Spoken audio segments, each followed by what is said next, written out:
المولى ونعم النصير حسبنا الله ونعم الوكيل نعم المولى ونعم النصير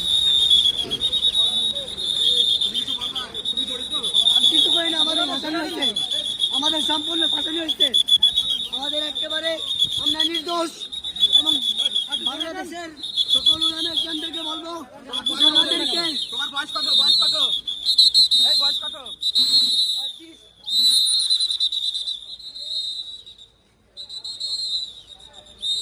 CMM কোর্টের 13 নম্বর আদালত জনাব মনিরুল ইসলাম স্যারের আদালতে যাত্রাবাড়ি থানার সন্ত্রাস বিরোধী আইনের মামলায় এজাহারভুক্ত 7 জন আসামিকে উপস্থাপন করে মামলার তদন্তকারী কর্মকর্তা 7 দিনের রিমান্ড প্রার্থনা করেন।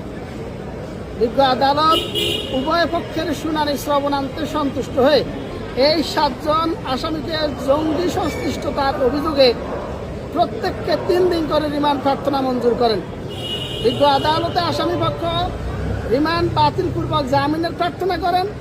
আমরা রাষ্ট্রপক্ষে এই 7 জন আসামিকে 7 দিন করে রিমান্ডের প্রার্থনায় আমাদের যুক্তি উপস্থাপন করে বলি যে বিজ্ঞ আদালত তাদের একটা ফেসবুক পেজ পাতা কমব্যাট সিস্টেম নামে এই ফেসবুক পেজের মাধ্যমে তারা তাদের সদস্য সংগ্রহ করে।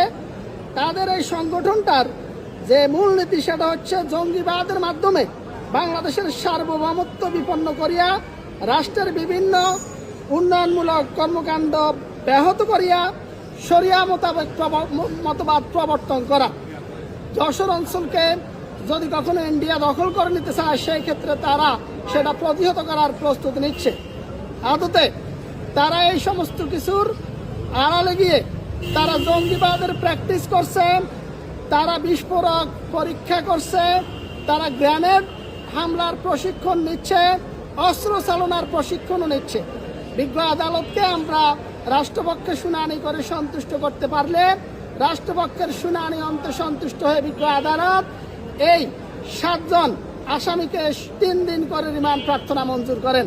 বলেছিলাম যে বুথের নামে একটা সংগঠন ছিল পূর্বে, সেই সংগঠন থেকে এই ছাত্ররা পরবর্তীতে তারা নিজেদের মতো একটা সংগঠন তৈরি করবে। কি সংগঠন? হাতা কমব্যাট সিস্টেম, যেটাতে তাদের লক্ষ্য উদ্দেশ্য ছিল যে শিখ, কুফর ও মিউজিক মুক্ত মার্শাল আর্ট একটা সংগঠন তৈরি করে। তো সেই বেসিসেই তারা 2026 সালে ফেব্রুয়ারি মাসে এই সংগঠনটা যাত্রা করে। পরবর্তীতে তারা আমরা পত্রিকার মাধ্যমে জানতে পারি ওইখানে তাদের 4টা শাখা ছিল। এই 1 নম্বর যে আসামি শাহ আমাদের সাব্বির, ওনার ফেসবুক পেজে তারা আরও কিছু ফলোয়ার ছিল, তাদেরকে একটা আমন্ত্রণ জানায় যে আপনারা ঢাকায় আসেন আর একটা শাখা খোলেন। তো পরবর্তীতে ওনারা ঢাকায় এসে আরেকটা শাখা যখন খুলতে গেছে এই মিনি কক্সবাজার যাত্রাবাড়ি শাখার অধীনে, তখন তাদেরকে পরবর্তীতে তাদের গোয়েন্দা তথ্যের ভিত্তিতে তাদেরকে মামলায় অ্যারেস্ট করে প্রথমে একটা জিডি হয়। সেই জিডিতে 518, সেই জিডিতে প্রথম তাদেরকে 3 দিনের রিমান্ড চাই। সেই রিমান্ডে কোনো অগ্রগতি আমরা তেমন পরিলক্ষিত পাই নাই।